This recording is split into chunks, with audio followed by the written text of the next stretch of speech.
Bom dia, Escola de Profetas. Bom dia. Bom dia para você que está em casa. Seja muito bem-vindo, muito bem-vinda a mais um encontro especial. O mundo está cheio de coisas ruins, mas quando você chega aqui, o seu coração se enche da palavra de Deus e isso nos dá esperança, não é isso, Juliana? Sim. Bom dia. Bom dia, professora. Bom dia para você aí de casa, que seu dia seja abençoado e ao ouvir a palavra de Deus, você venha pôr em prática para a sua vida ser exatamente como Jesus fez aqui na terra. Bom dia, escola. Bom dia.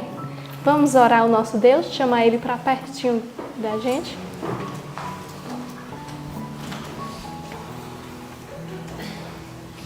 Santo, santo és, ó Pai, santo. Obrigada, Senhor, pelo cuidado infindo que o Senhor tem por cada um dos teus filhos, ó Pai. Porque mesmo sem merecermos, Senhor, o Senhor faz o máximo por cada um, ó Pai. O Senhor dá o teu amor, dá a tua graça, Senhor, e nos perdoa, apesar de pecarmos contra ti, Senhor Deus. Ó Pai amado, eu te peço, vem ficar e vem guiar nossas vidas, ó Pai, e o restante da nossa vida para que seja em teu caminho, pregando a Tua palavra para que outras pessoas também venham conhecer, ó Pai.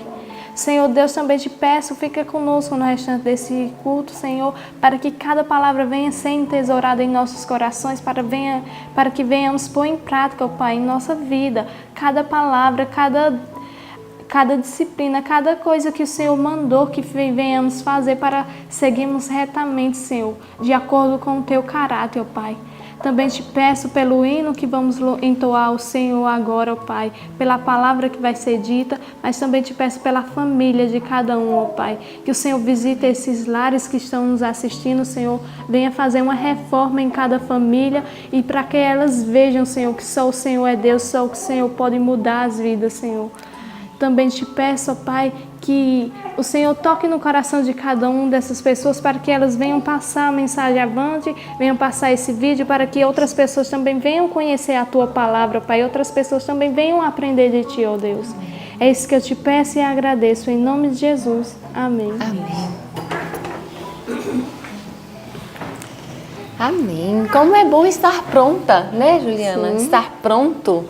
E a palavra de Deus faz isso conosco. Por isso nós vamos cantar agora o hino de número 306, Eis-nos pronto. Porque quando alguém vir falar com você que seu Deus não existe, você tem a palavra em sua mente.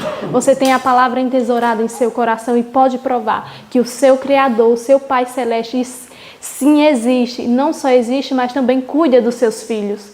Sim, e professora, o que vamos fazer agora? Agora nós vamos entesourar mais um pedacinho da palavra de Deus no nosso coração, né? Sim. Esse verso é muito importante. Tá onde, Juju? Tá lá em 2 Coríntios 13, 5. Então, vamos todos juntos? Sim. No 3? 1, 2, 3. 2 Coríntios 13, 5. Examinai-vos a vós mesmos, se permaneceis na fé. Provai-vos a vós mesmos, ou não sabeis quanto a vós mesmos, que Jesus Cristo está em vós, se não é que já estáis reprovados. 2 Coríntios 13, 5. 2 Coríntios 13, 5. Examinai-vos a vós mesmos, se permaneceis na fé.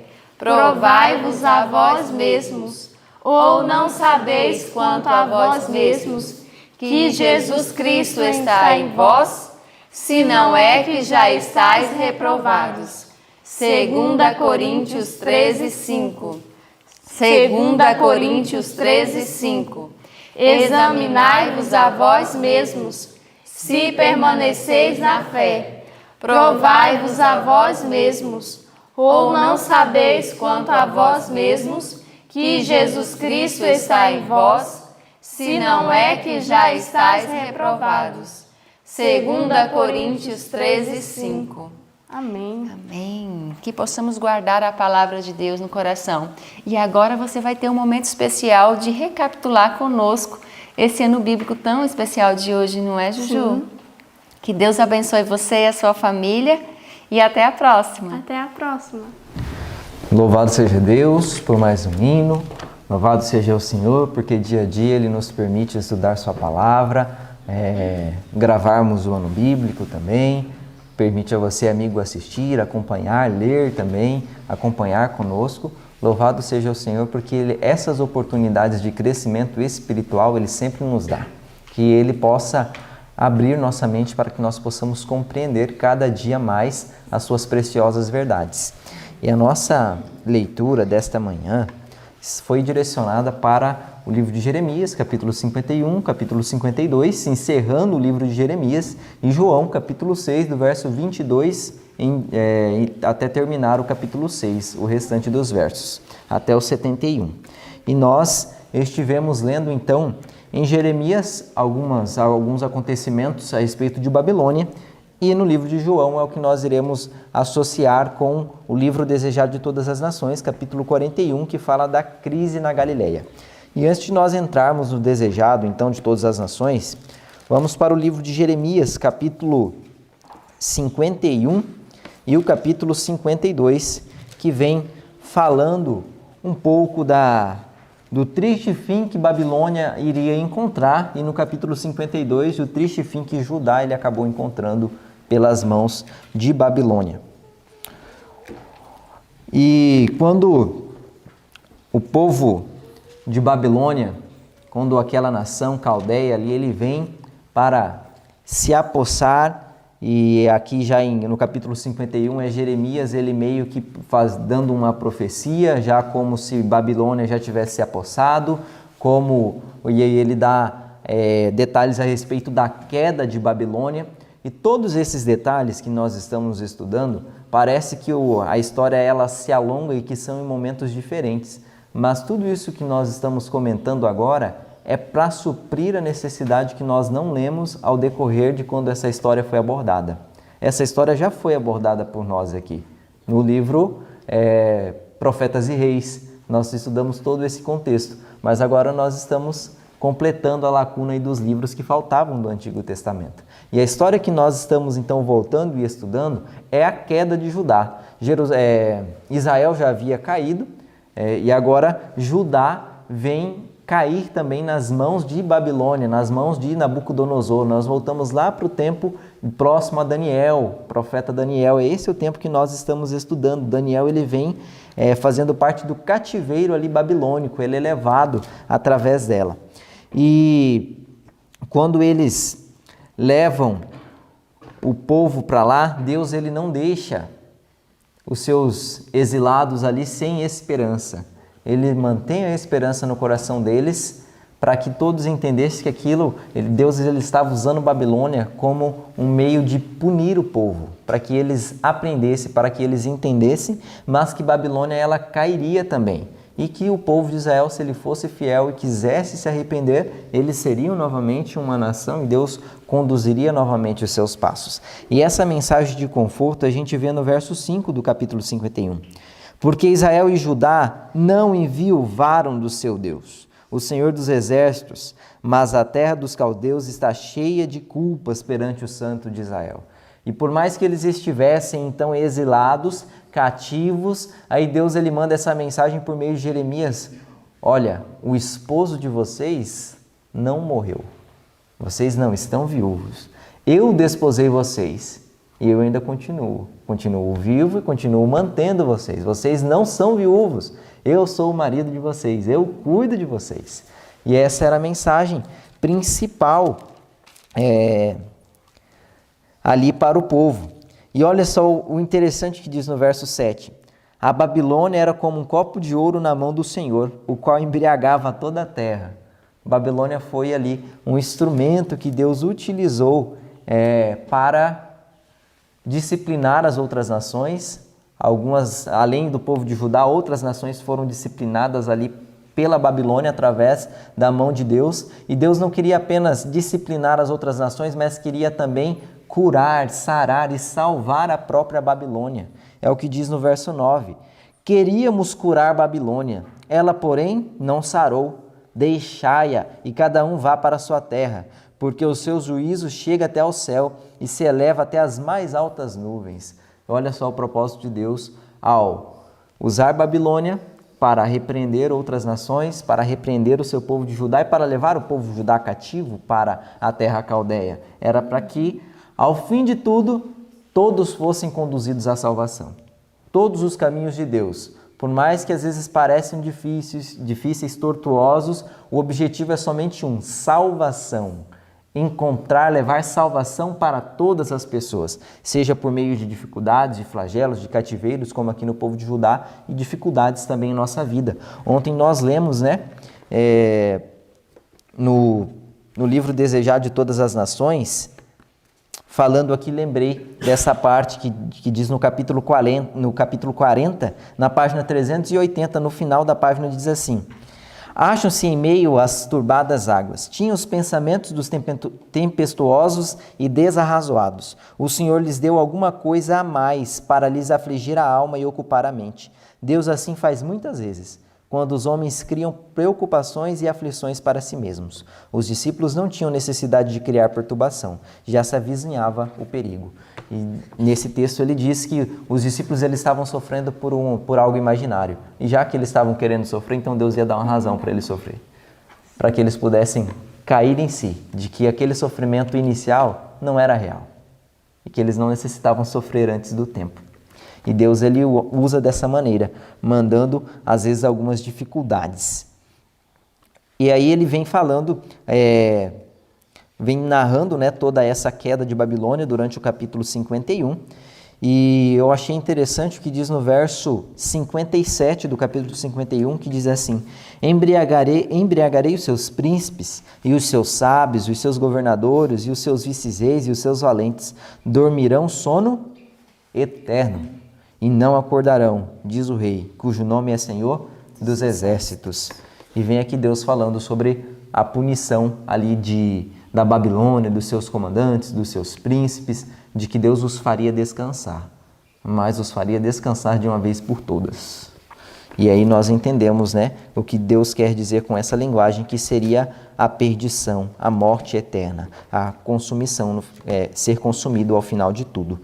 E no capítulo 52 vem narrando ali parte da história, então, da queda direta de Judá, quando Babilônia vem, cerca ali no reinado de Zedequias, ele tenta fugir, vão atrás dele, prendem ele, matam os filhos na frente dele, depois vazam-lhe os olhos e levam ele para a Babilônia, e lá ele fica o resto da sua vida no cárcere. Que triste fim deste homem que poderia ter sido um rei diferente, poderia ter tido uma história diferente, porém ele decidiu ir contra a vontade do Senhor e se rebelar contra a nação babilônica, que no caso aqui eles deveriam se submeter, já que ela estava sendo usada por Deus.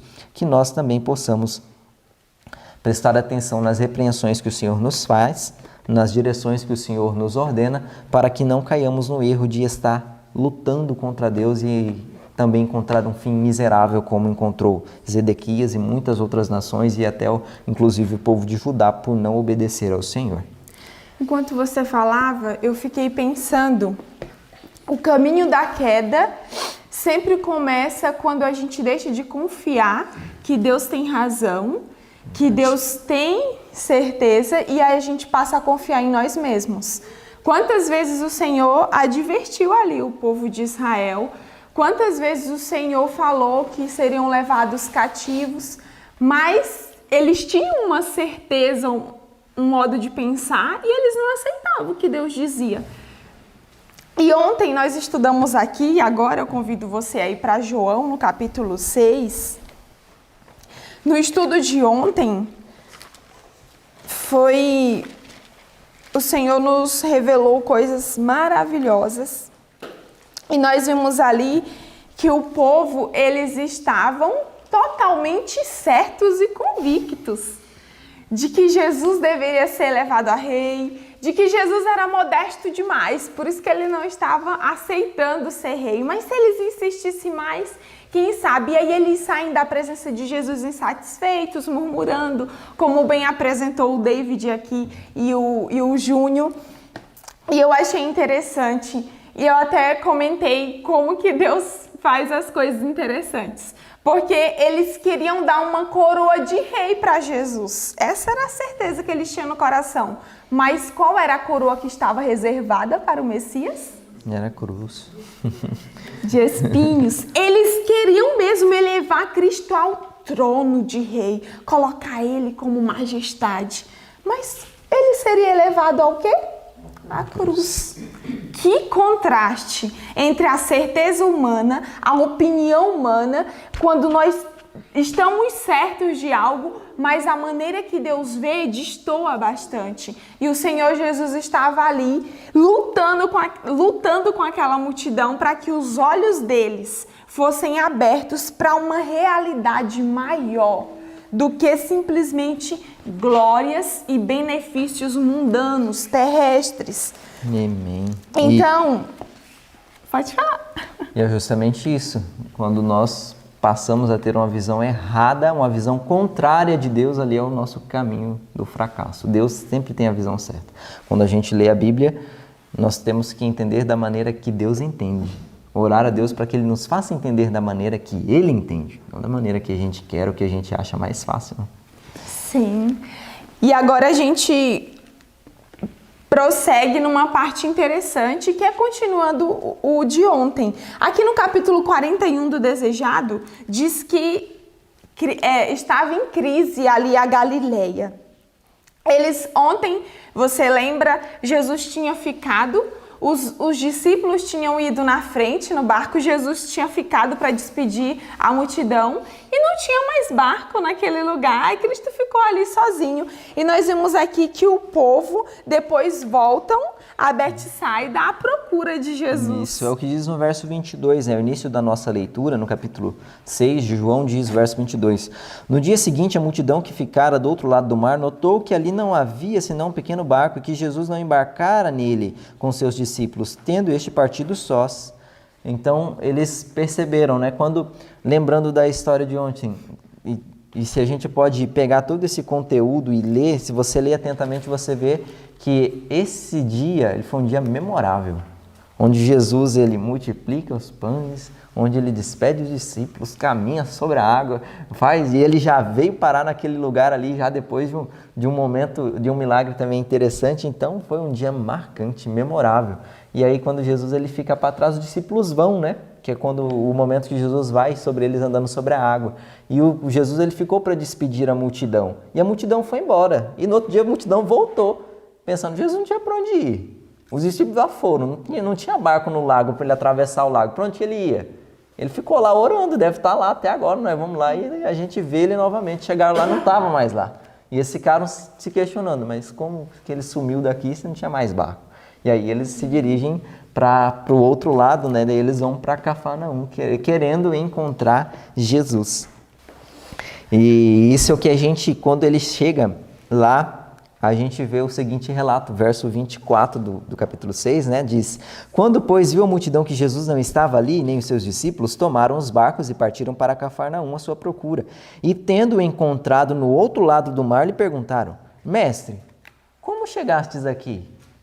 Aqui eles já tinham conversado com os discípulos e os discípulos já tinham narrado o milagre fantástico de Jesus caminhando sobre as águas. Os discípulos estavam todos eufóricos com esse milagre e quando vieram essas multidões, os discípulos começaram a disseminar esse milagre, o que eles presenciaram. Mas essas pessoas que ouviram agora, elas queriam ouvir da boca do próprio Mestre. Elas queriam que Jesus falasse, que Jesus contasse para eles ali que, foi assim, não tinha barco, mas eu saí caminhando sobre as águas e saí andando.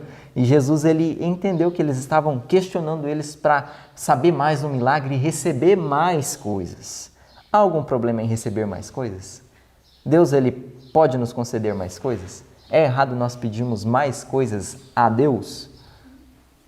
Então, olha o que Jesus respondeu para eles, para a gente tentar entender qual eram os motivos que eles tinham. Verso 26. Respondeu-lhe Jesus, em verdade vos digo, vós me procurais, não porque vistes sinais, mas porque comeste dos pães e vos fartastes. E eles estavam procurando Jesus por isso, porque eles viam em Jesus alguém que poderia suprir toda a necessidade deles. Eles não tinham falta nenhuma se estivessem com Jesus. Então eles aproveitavam somente dos benefícios temporais, os benefícios ali rápidos, né? Estavam com fome, Cristo multiplicava o pão. Isso. Tinha a mão aleijada, Cristo ia lá, né, Rebeca? Curava. Tinha qualquer doença, Jesus curava. Então, eles procuravam Cristo por interesse, porque ele tinha algo para oferecer. Mas o triste de procurar Jesus pela curiosidade e pelos interesses egoístas é que o curioso, ele não desfruta do poder de Deus. Amém. Os que iam só por curiosidade, eles não absorviam, eles não... Essa é a palavra, não desfrutavam do que Cristo tinha para dar. Eles tinham tudo, mas ao mesmo tempo não tinha nada. Meu Deus do céu, como que pode ser isso, né? E eu achei isso tão bonito, o fato de que Cristo poderia dar muito mais, muito mais. E aí o Senhor Jesus vai levando a mente daquele povo a pensar de que eles estavam diante daquele que era a vida. E que era um pão, o sustento da vida. E que eles tinham a maior necessidade, né? Que a maior necessidade que eles tinham de encontrar em Jesus é o que a gente vê no verso 27. Você poderia ler para nós, amor? Trabalhai, não pela comida que perece, mas pela comida que permanece para a vida eterna, a qual o Filho do Homem vos dará. Porque a este o Pai... Deus o selou. E aí Jesus, ele mostra o real sentido da presença dele ali e qual era o milagre que eles tinham que ansiar, que eles tinham que querer receber isso na vida. Não era o alimento que perece, não era o pão e os peixes que eles receberam ali no mar, onde uma multidão foi alimentada. Não, o que eles tinham que se alimentar era do pão vivo, era do pão da vida, era de Cristo, a fonte da vida eterna para eles, o alimento que não perece, o alimento que sacia para a eternidade. E Cristo mostra para ele que a visão, o que estava errado neles era a visão. Eles tinham a visão material, quando eles precisavam ter uma visão espiritual. Não adiantava eles comer o pão um dia, no outro dia... Se eles tivessem comido bastante, no outro dia podia ser que não sentia fome. Mas no dia posterior, a fome ia vir. É igual da mulher do tanque, né? De Samaria, Senhor, Jesus fala, né, da água diferente. Que nunca teria sede. Cristo curava e ressuscitava? Sim. Mas era isso que Cristo queria dar somente? Não. Porque eles ressuscitavam, mas um dia eles iam morrer. Porque temos uma estrutura perecível. A fome era saciada um dia, no outro dia eu ia sentir fome. Mas Cristo queria mostrar que eles poderiam ter algo que era eterno, que não ia acabar. E eu achei lindo o que o livro trouxe aqui, porque Cristo estava direcionando o pensamento deles para um outro reino. O reino que duraria, o reino que é eterno, não somente o reino terrestre. Isso. E esse reino está no céu. Exato. E qual é o preço desse reino? Qual é o que nos custa esse reino? Porque essa foi a pergunta que eles fizeram para Jesus quando ele estava lá. Quando Jesus ele começou a falar do reino espiritual, aí eles entenderam, não, então vamos conversar do reino espiritual. E aí acontece a gente tentando entrar nos pensamentos de Deus, né? Um pensamento totalmente torto, às vezes acontece assim. No verso 28 diz assim: dirigiram-se, pois, a ele perguntando, que faremos para realizar as obras de Deus? E quando Deus começa a falar do reino espiritual, ele, tudo bem, e o que faremos nós para entrar nesse reino? Qual é o preço? O que a gente precisa fazer para ter mais essas ricas bênçãos? E qual é o preço do céu? E essa parte é tão linda que vocês precisam participar com a gente. E qual é o preço do céu? Você tocou na parte linda, porque quando pensamos em preço do céu, a gente pensa, eu quero fazer isso, quero fazer aquilo, quero fazer isso e aquilo. Mas aqui, o livro trouxe uma frase tão simples, mas tão profunda. E eu pergunto para vocês, porque vocês leram junto comigo também, eu acredito que muitos de vocês leram. Qual é o preço do céu? O preço do céu é Jesus. E o caminho para o céu é qual?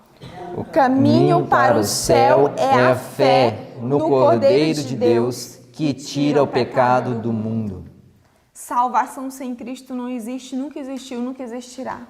Sem mim não há redentor. Ele diz, eu sou o pão da vida e eu quero dar essa vida para vocês. Em João capítulo 5, no verso 40, Cristo diz assim, vocês não querem vir a mim para terdes vida. Não há vida sem mim, não há céu sem Jesus, por melhor que sejamos, por melhor que façamos as coisas. Sem Cristo não existe vida eterna. Isso. E aí Jesus ele começa a falar para eles de como ele foi enviado, de onde ele veio do céu, e eles começavam a se questionar. Não, mas esse Jesus a gente conhece a família dele, e muitos já indignados com Jesus ali começavam até a suspeitar da origem de Jesus, já que se tinha a visão de que Jesus ele não era filho legítimo de José, e que ele nascera da virgem, e eles começavam a desconfiar, nasceu da virgem, né? Tá certo, e começava a suspeitar, a querer maliciar a situação, colocando de maneira suspeitosa o nascimento de Jesus, que talvez ele tenha vindo de outro, enfim, e começavam a ridicularizar ali, né? A incredulidade é terrível, porque a gente pensa que, às vezes, para ser incrédulo, você tem que conjecturar coisas que parecem não ter razão. Mas Satanás, ele é esperto. Era estranha, vamos ser sinceros. Era estranha ou não era a maneira que Jesus nasceu? Foi estranho. Não é comum ver uma virgem ter um filho sem nunca ter tido nenhuma relação. Então, eles olhavam, esse aí, carpinteirozinho, trabalhava. Tudo eles iam querendo, como você bem falou, maliciar, distorcer. Mas Jesus, ele não ligava para isso. Isso, e aí eles começam a usar de artimanhas para colher mais de Jesus, para que Jesus ele se manifestasse de maneira até mais intensa ali, e isso já revelava a incredulidade deles. Você poderia ler para nós o verso 30? Sim, João 6,30. Disseram-lhes, pois, que sinal, pois, fazes tu, para que vejamos e creiamos em ti? Que operas tu? E aí eles lançam isso, né? Qual sinal você faz para nos mostrar que tu és Deus mesmo, que tu és divino, que tu és enviado dos céus? E ele vem no verso 37. Nossos pais comeram um maná no deserto, como está escrito, deu-lhes o pão do céu. Aí Jesus ele vem falando, né, a respeito dos milagres, né? Verso 32, replicou-lhe Jesus, em verdade vos digo, não foi Moisés que vos deu o pão do céu, o verdadeiro pão do céu é meu Pai que vos dá, porque o pão de Deus é o que desce do céu e dá vida ao mundo. E eles se vangloriavam em dizer, Moisés sustentou o povo de Israel durante 40 anos ali no deserto, e o Senhor fez só uma multiplicação e alimentou uma multidão num dia apenas.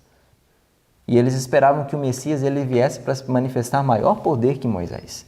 Então eles esperavam, qual sinal você vai mostrar para nós creiamos que você é realmente o Messias? Uma multiplicação de peixes, o que é comparado com o maná que caiu 40 anos? Não entendiam, incrédulos, visão estreita, quando o verdadeiro maná, quando o sentido, né, o símbolo ali que o maná representava era Cristo, agora ele se achava ali com eles, o verdadeiro pão do céu se achava entre eles, eles se apegaram mais ao símbolo do que ao sentido. Rejeitaram a Cristo para se apegar ao maná que caiu há tanto tempo atrás. Que era o próprio Jesus que tinha acompanhado Moisés, chamado Moisés, e tinha sustentado o povo ali durante 40 anos. Isso. E Cristo, ele veio revelar quem era o Pai. Ele era a expressão do Pai de todas as formas. E eu achei muito importante, Cristo estava mostrando para eles que a eternidade poderia começar ali, naquele momento, agora. Nossa. E eu convido você a ler a página 388, aqui nessa edição, capa dura, vai ser no primeiro parágrafo, tem uma parte muito importante, onde começa a vida eterna, como começa a vida eterna. Diz assim, Cristo tornou-se uma mesma carne conosco, a fim de nos podermos tornar um espírito com Ele. É em virtude dessa união que havemos de ressurgir do sepulcro, não somente como manifestação do poder de Cristo, mas porque, mediante a fé, sua vida se tornou nossa. Cristo queria ser um. Até mesmo se chegarmos a morrer, ele falava, ele iria ressuscitar. Então era a vida dele que se tornaria vida em nós também. Amém. E os que veem a Cristo em seu verdadeiro caráter e o recebem no coração têm vida eterna. E por meio do Espírito, do Espírito Santo que Cristo habita em nós. E o Espírito de Deus, recebido no coração pela fé, é o princípio da vida eterna. A vida eterna começa ali. Mas Jesus falou de algo importante, que ele disse que eles precisavam comer a carne dele e o sangue. Como era isso? E eles ficaram, de certa forma, indignados ali, porque acontece sempre assim.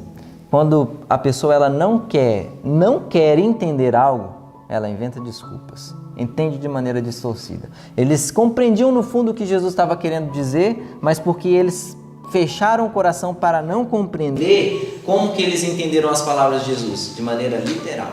Mas eles tinham sacado o que Jesus queria dizer, mas eles já o tinham rejeitado em seu coração. E aí eles literalizaram as palavras de Jesus. Ah, nós vamos comer tua carne, beber teu sangue? Como é isto? Nécios em entender, tardios em entender. E aí Jesus ele continua falando, deixando de maneira ainda muito mais clara aquilo que ele falou de maneira meio não duvidosa, mas de maneira mais envolvida em símbolos ali, e eles já interpretaram de maneira literal. Aí ele deu motivo para eles interpretar de maneira literal, porque ele fala agora de maneira clara que necessitava sim beber o sangue dele, comer a carne dele, para que já houvesse essa distinção, né? E aí acontece, essas pessoas que ouviram, que seguiram a Jesus, eles dizem o que está no verso 60. Muitos dos seus discípulos, tendo ouvido tais palavras, disseram, duro é este discurso. E aí Jesus ele causa separação entre as pessoas que o seguiram. E agora no verso 66 em diante, diz o que nós iremos conduzir então para o final do nosso estudo e da lição que nós temos que tirar daqui. Verso 66 do capítulo 6. À vista disso, muitos dos seus discípulos o abandonaram e já não andavam com ele. Então perguntou Jesus aos 12, porventura, quereis também vós outros retirar-vos? Respondeu-lhe Simão Pedro, Senhor, para quem iremos? Tu tens as palavras da vida eterna, e nós temos crido e conhecido que Tu és o Santo de Deus. E aí Jesus, diante disso, ele vê aquela multidão se afastando, e aí ele prova um pouquinho mais a fé dos discípulos para fortalecê-los. E vocês, assim como esta grande multidão, vocês vão me abandonar também? E tudo era favorável, mas eles estavam começando a entender que sem Cristo eles não eram ninguém. E aí Pedro, ele vem e diz algo que não somente refletia a fé dele, mas a fé de todos os outros 11. Senhor, para onde iremos? Tu tens as palavras. Aonde encontraremos a alegria? Aonde encontraremos a paz que nós temos contigo? Não há nenhum outro lugar. O Senhor é o Cristo de Deus. O Senhor verdadeiramente é o Messias, e em Ti queremos confiar e esperar. Que essa possa ser as nossas palavras dia a dia para Cristo. Por mais que as coisas elas se pareçam mostrar diferentes, por mais que muitas pessoas desistam do caminho porque acham que não está certo essa visão, não, assim é difícil demais viver dessa maneira. Que nós prossigamos com Cristo, reconhecendo que para onde iremos? O que faremos da vida se não for com Cristo? O que será de nós se não estivermos ao lado de Jesus?